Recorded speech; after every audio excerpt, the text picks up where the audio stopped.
Emma, a successful CEO, faces shocking disrespect from her son's fiancée, Nancy. As wedding plans progress, Nancy's true colors emerge, leading to a tense confrontation. Emma, initially hurt, crafts a secret plan for the wedding day. What unfolds next could change everything. Will Emma's strategy expose Nancy's true nature, or will it backfire spectacularly? Hi, everyone. Welcome to Drama of Destiny. This story we're about to tell has a shocking twist beyond your imagination. First, let's get started.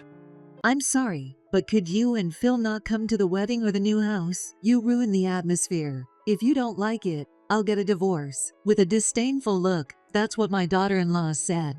My son was flustered watching her. No matter what, her attitude towards her in-laws was too much. She could have been a little more polite. What did we ever do to her? What was wrong with simply saying, "We look forward to getting along with you"? She has too many shortcomings as a person. So we need to make her understand properly.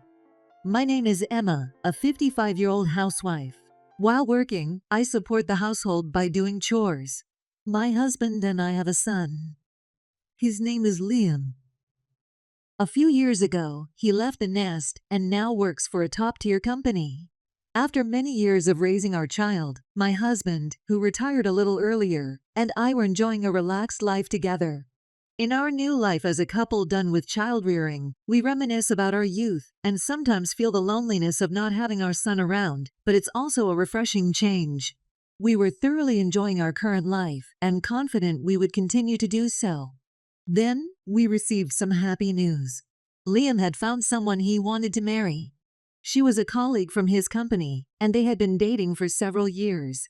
It feels like everything is falling into place for the precious son whom we raised with great care. How could we not be happy about this? He had already proposed, and she had said yes. And so, for the engagement, my son wanted to introduce her to us first. I was excited to meet the person my son had chosen, adjusting our schedule and picking out nice clothes. Surely, if Liam chose her, she must be a wonderful person. She must be cute and ladylike. I was so excited to meet the woman I hadn't seen yet that my colleagues at work noticed and said, "You seem to be in a good mood lately." And so, the day of the meeting finally arrived.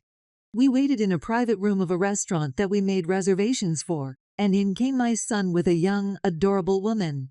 She was probably the woman he wanted to marry. We took our seats and began introducing ourselves. "Nice to meet you, I'm Nancy. I'm Liam's fiancée," she said politely. We also introduced ourselves politely. Then, we had a lively conversation about our son and her past. As the conversation progressed, we talked about each other's jobs. "When I get married, I want to quit my job and become a homemaker. I think women should be stay-at-home wives and support the family." "Oh, really? But if you want to work, you can do so anytime." "I'm also working." "Are you working too?" I nodded at her surprised expression, and she frowned. "Did I say something wrong? I think the idea that women should be stay-at-home wives is outdated. In our present-day society, women can also have careers. I don't think it's necessary to be a stay-at-home wife." When I added that, Nancy's face clouded even more. My son and husband also seemed to sense the uncomfortable atmosphere. What should I do? Was it wrong for me to express my opinion? I was at a loss for words, struggling with my worries. Seeing me like this, Nancy bluntly said, "You're really a pitiful person." "What?" I furrowed my brows in confusion, not understanding what Nancy meant. Pitiful? I didn't deserve to be told that. Because being a stay-at-home wife is happier. You don't have to work, just stay at home. It should be easier than working and earning money, but you probably aren't even allowed to do that, right? Really pitiful. No, that's not true. I'm very happy. My work is fulfilling. And since my husband has already retired, there's no need to worry about household chores. What? You work but your husband doesn't? Men are supposed to work and earn money, aren't they? It must be tough having a lazy husband. Please don't talk like that. We chose this arrangement willingly. No matter how much I tried to explain, Nancy's pitying attitude didn't change. It's not like that. We chose this lifestyle because we wanted to. Why do I have to listen to this? In my frustration, Nancy threw even harsher words at us. "Nancy, that's enough. Stop disrespecting my parents." Liam, unable to stand the tension, intervened and scolded Nancy. However, she didn't like his words.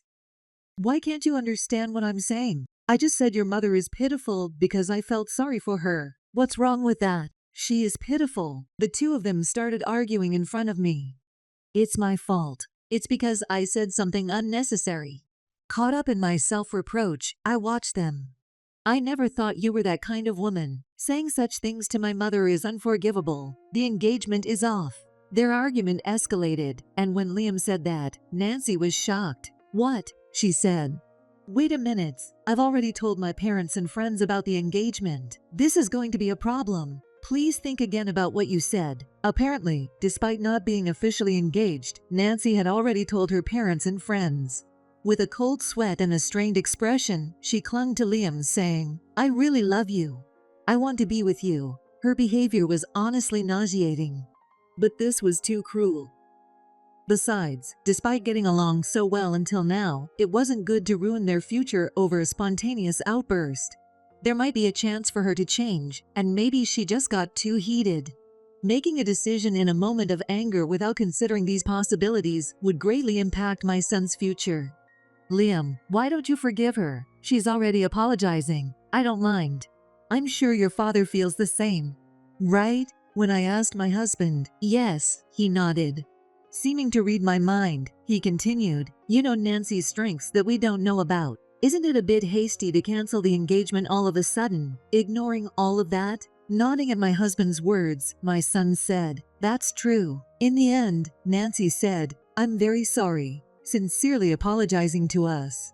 Although they got engaged, my son seemed concerned about Nancy's attitude and said he would reconsider their future if she showed any more bad behavior towards us. Some time passed after that. My son and Nancy were preparing for the wedding, and recently, we received the invitations. Additionally, they decided to build a new house and live there after the wedding.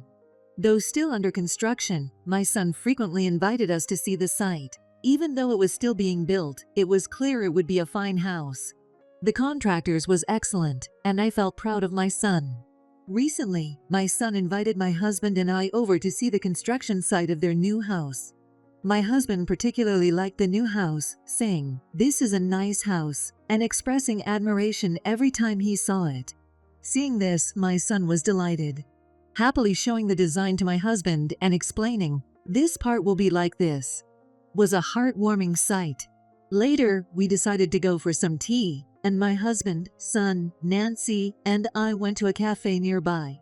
While sipping our coffee and discussing the wedding and the new house, Nancy suddenly said, "Mill, you're getting too cocky, aren't you?" "What do you mean? That's not my intention at all. You're acting like this because you're the mother he loves, right? That's nothing but being cocky." "Why would you say that? Did I do something to upset you?" I didn't understand why she was saying such things. When I asked her why, she sighed. "I'm sorry, but could you and Phil not come to the wedding or the new house? You ruined the atmosphere. If you don't like it, I'll get a divorce." "What?" I was stunned by her words. Liam, looking flustered, called out, "Nancy." However, unlike before, Nancy showed no sign of apologizing. Instead, she had a proud expression as if to say, "That's right. I said it. Why do I have to listen to such things?" I thought she had changed her attitude, but I was wrong. In Nancy's mind, I was still an obstacle. But I'm not the type to just accept this quietly. I have to make Nancy understand her position. Because of the incident at the cafe, Liam got angry at Nancy and was about to call off the wedding. However, I stopped him with my hand and gave specific instructions. First, proceed with the wedding as planned. Then, if you want to call off the marriage, do it afterward. Do you really have that much confidence? You're taking that attitude because you know you can't win against me, right? Nancy smirked, so I asked her again. "Nancy, you don't want us to attend the wedding, right?" "Yes, if possible. I never want to see Mill and Phil's faces again," Nancy said with a cheerful smile.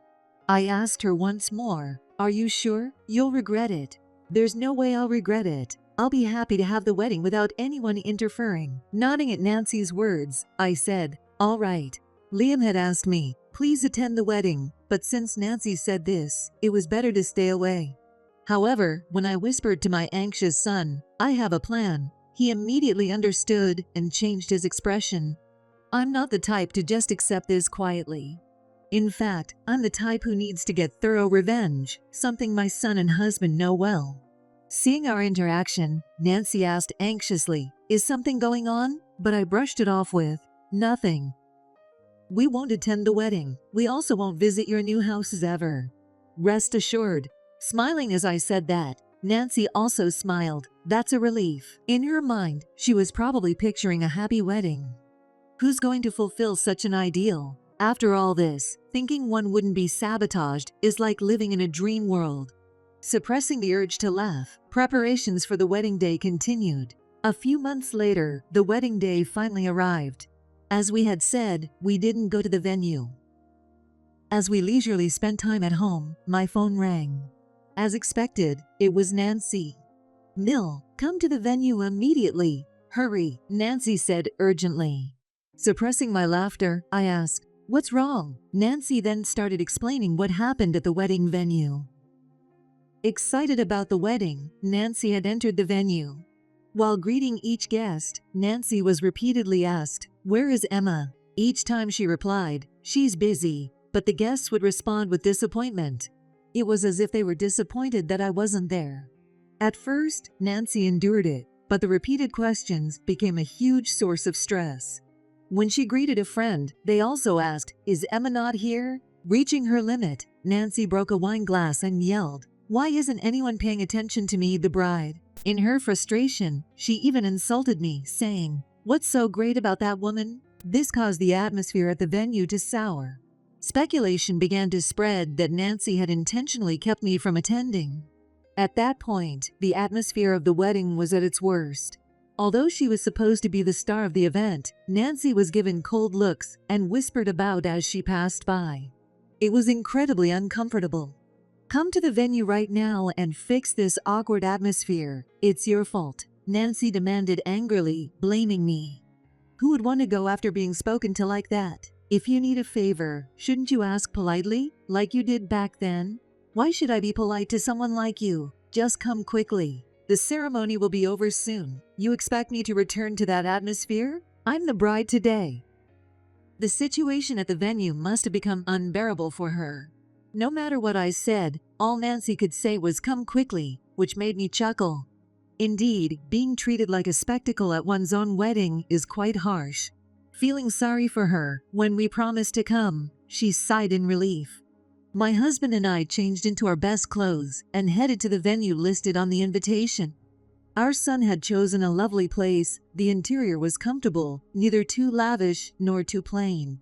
When we reached the waiting room, Nancy greeted us with, "You finally arrived." She led us into the hall. Upon seeing me, the guests gathered around. "It's Emma. It's really her. We're honored to meet you.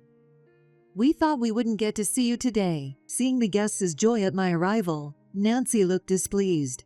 "Why is Mill getting all the attention? I'm the bride today," Nancy said, looking dissatisfied. One of the guests kindly told Nancy.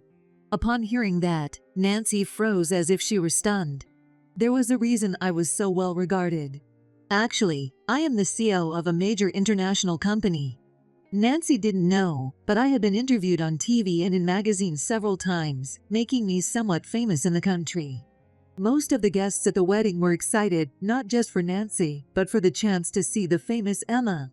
Unaware of this, Nancy insulted me in front of the guests, calling me old lady, and earning their criticism. "What? That's unfair." Realizing that I had a card I had up my sleeve, Nancy sank into a chair. Who was really the pitiful one? The wedding proceeded without further problems, but Nancy was informed by my son that the wedding was off. After that, Nancy's attitude changed drastically, and she started calling me the best meal ever, but it couldn't erase the unpleasant things she had said before. Nancy was held responsible for the wedding and the construction costs of the new house. From what I heard later, Nancy's friends who attended the wedding spread the word about her outrageous behavior toward me, causing her to become isolated even among her friends. Moreover, Nancy's parents were furious, saying, "How could you do such a thing to Emma?" making her life at home very difficult.